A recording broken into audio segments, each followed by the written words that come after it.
Every writer struggles with writer's block. Unfortunately, there are no top-secret sacred rituals for beating it, but we can try with a few tricks. In this video, I'll talk about what helped me overcome obstacles and finish my own novel in spite of writer's block.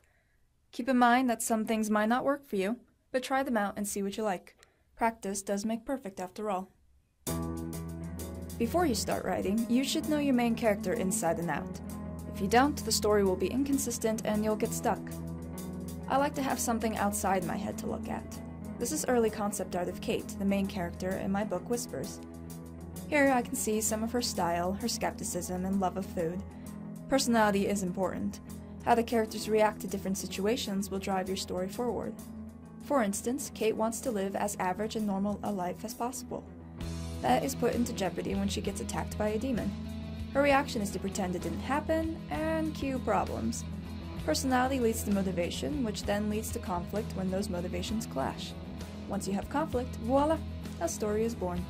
Find some questionnaires or exercises that help you get to know your main character better. Hashing out a plot is where all writers encounter writer's block, simply because the plot is your story. If you don't know your plot while you're writing, your story is just a collection of events and you'll get bored. Make an outline of your plot, or at least a list of plot ideas. Here you see I have a list of main plot points of the sequel to Whispers that I want to write someday. I know where I'm starting with my character, where she'll end up, and the stuff in between that gets her there. I may or may not stick to what I planned out, but at least there's something to fall back on in case I get blocked. I didn't do this when writing Whispers, so I had a lot of trouble figuring out where I was going and got easily frustrated. Trust me, it saves time and effort by planning things out early on. A common misconception beginning writers have is that they need to start in order from beginning to end. That's not true. You can jump scenes. This is my first draft of my novel.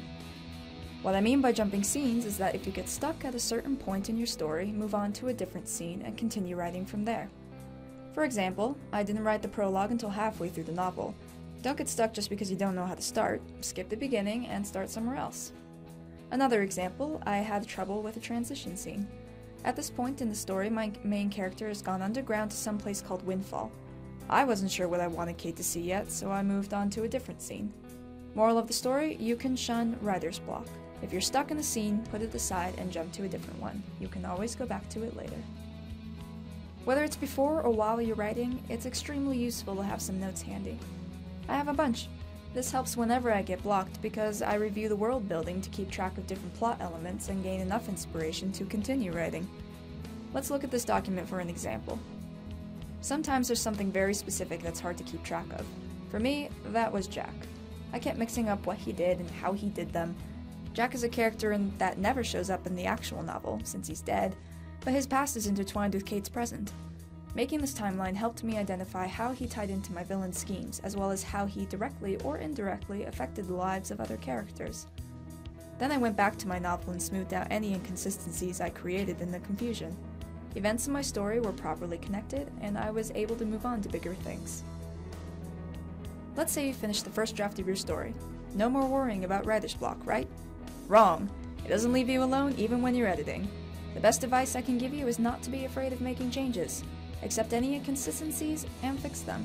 Knock out anything that is expendable. The biggest change I made from my first to second draft was getting rid of my useless prologue and completely changing the beginning. In my first draft, I had Ella, Kate's best friend, involved with demons and all the messy situations Kate gets into. But Ella is a normal human, so that didn't make sense. So going to my second draft, you can see that I erased her from the first chapter. She only has an honorable mention courtesy of Kate's stepfather, and appears later on in the story as a less important character that's completely unaware of what's going on in Kate's life. Do not underestimate the power of setting goals. Trust me, having a goal helps a lot in overcoming dead inspiration. Now I'm not good at making goals by myself, so I got a little help in the form of NaNoWriMo. This is the website for NaNoWriMo, which stands for National Novel Writing Month. The goal is to write a 50,000-word novel in November. If you want to learn more about it, head down to the bottom and click on one of these links, but for now we're looking at the statistics for my novel Whispers. Long story short, there was always one part I couldn't write past. As you can see, I succeeded in working past my writer's block, and even though after 50,000 words my novel still wasn't finished, I was well on my way to completing it.